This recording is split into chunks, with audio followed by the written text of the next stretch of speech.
Hello, मेरा नाम अनमित पुनिया है और आज हम बात करेंगे एफआईवीबी रूल बुक के सेकंड चैप्टर के बारे में, जो कि है पार्टिसिपेंट्स के ऊपर। नॉर्मली हम ये सोचते हैं जो टीम होती है वो बस 12 प्लेइंग प्लेयर्स से बनती है, पर ऐसा नहीं है। जो टीम होती है उसके दो कंपोनेंट्स होते हैं, पहला 12 प्लेइंग प्लेयर्स और दूसरा 5 कोचिंग स्टाफ। एक बार अगर टीम कैप्टन और कोच ने स्कोर शीट पर साइन करके ऑफिशियल्स को हैंडओवर कर दी जो लिस्ट, सिर्फ वही प्लेयर कंपटीशन खेल सकते हैं और वही प्लेइंग एरिया में जा सकते हैं, और उसमें फिर कोई भी सब्सटीट्यूशन या फिर कोई भी चेंज वो चाहकर भी नहीं कर सकते। सेकंड, अब हम बात करेंगे लोकेशन ऑफ टीम की। लोकेशन ऑफ टीम की अगर हम बात करें तो उसमें हम बात करेंगे कोचिंग स्टाफ की और प्लेयर्स की। अगर हम बात करें 6 तो प्लेयर जो कोर्ट पर रहेंगे और 6 प्लेयर जो सब्सटीट्यूशन प्लेयर्स होते हैं वो या तो टीम बेंच पर बैठेंगे या तो वार्म अप एरिया में वार्म अप करेंगे। कोचिंग स्टाफ की अगर हम बात करें तो वो टीम बेंच पर बैठते हैं, और अगर उनका मन कर रहा है किसी भी कारण से वो टेम्परली उस एरिना को छोड़ सकते हैं। सेकंड सिचुएशन है टाइम आउट के दौरान। अच्छा, अगर ड्यूरिंग रैली जब वो वार्म अप एरिया में वार्म अप करेंगे प्लेयर्स, उस सिचुएशन में वो बॉल का इस्तेमाल नहीं करेंगे। दूसरी सिचुएशन है टाइम आउट के दौरान। टाइम आउट के दौरान जो प्लेइंग 6 होते हैं वो कोर्ट के बाहर आ जाते हैं, और जो नॉन प्लेइंग है सब्सटीट्यूट 6 हैं वो अपने कोर्ट के फ्री जोन एरिया में जाके वार्म अप कर सकते हैं। सेकंड सिचुएशन है इंटरवल की। इंटरवल वो टाइम होता है जिसमें एक सेट पूरा होता है और दोनों टीम्स आपस में अपनी जो पोजीशन है वो चेंज करती हैं कोर्ट की। उस सिचुएशन में जो प्लेयर्स हैं वो बॉल से वार्म अप कर सकते हैं अपने एरिया के फ्री जोन एरिया में।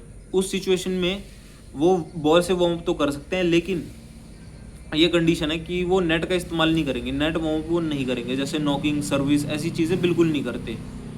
नेक्स्ट, अब हम बात करेंगे इक्विपमेंट्स की। इक्विपमेंट्स में हम बात करेंगे प्लेयर की यूनिफॉर्म के बारे में। जो प्लेयर की यूनिफॉर्म होती है, मतलब उनमें कौन कौन सी चीज़ें होती हैं। पहला जर्सी, दूसरा शॉर्ट्स, तीसरा सॉक्स और चौथा शूज़। हर प्लेयर की जो जर्सी है वो सेम होनी चाहिए एक्सेप्ट लिब्रो, और हर प्लेयर का यूनिक चेस्ट नंबर होना चाहिए।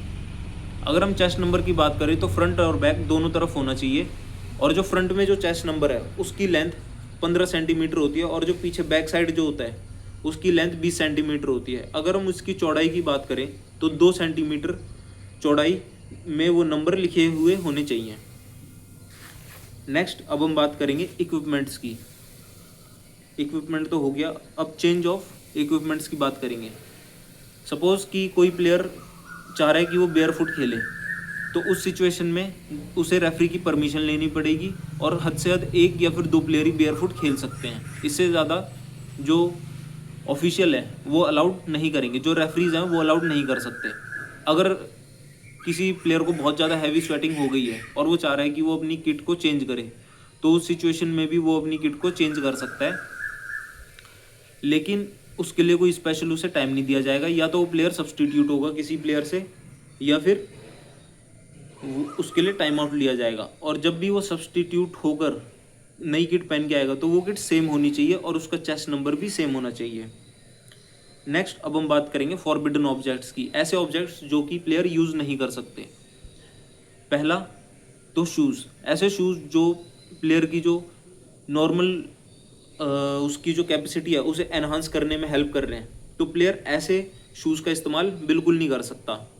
जैसे कि कई बार हमने बास्केटबॉल में एग्जांपल देखा है कि प्लेयर्स ने ऐसे शूज़ यूज़ करे जिसकी वजह से उसकी जो जंप है वो बढ़ गई, तो ऐसे शूज़ का बिल्कुल इस्तेमाल प्लेयर नहीं कर सकता। दूसरा, ऐसे प्लेयर कोई भी कपड़े नहीं पहनेगा जिससे सामने वाली जो टीम है उसे उस कपड़े से प्रॉब्लम हो। जैसे सपोज़ कि वो बहुत ब्राइट कपड़े पहन ले, या फिर उसमें कोई स्टार्स लगे हैं जिसकी वजह से उनके फेस पर उस चीज़ की रिफ्लेक्शन पड़ रही है, तो उस सिचुएशन में भी ऐसे कपड़े प्लेयर्स नहीं पहन सकता।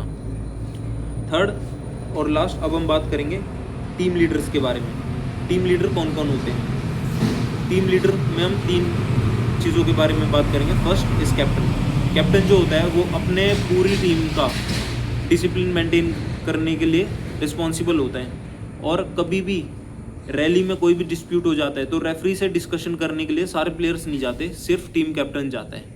ये होते हैं टीम कैप्टन के रोल। और अगर किसी भी सिचुएशन में जो टीम कैप्टन है वो सब्सटीट्यूट हो रहा है या फिर वो कोर्ट में नहीं है, तो उस सिचुएशन में जो टीम कैप्टन है वो गेम कैप्टन असाइन करके जाएगा कि मेरी एब्सेंस में आप इस प्लेयर से कंसल्ट करें। नेक्स्ट अब हम बात करेंगे कोच की। कोच का भी काम टीम डिसिप्लिन मेंटेन करने का होता है। सेकंड, जितनी भी रोटेशन स्लिप्स होती हैं वो सब कोच भरता है। कोच के इसके अलावा जनरल जो मेन काम है वो तो अपनी टीम को गाइड करना ही है। नेक्स्ट है असिस्टेंट कोच। असिस्टेंट कोच का काम है कि एब्सेंस में, मेन कोच की एब्सेंस में वो टीम को गाइड करे। आई होप आपको FIVB रूल बुक का सेकंड चैप्टर समझ आया होगा, और अगर इससे रिलेटेड आपको कोई भी क्वेरी है तो आप कमेंट सेक्शन में ज़रूर लिखें। Thank you.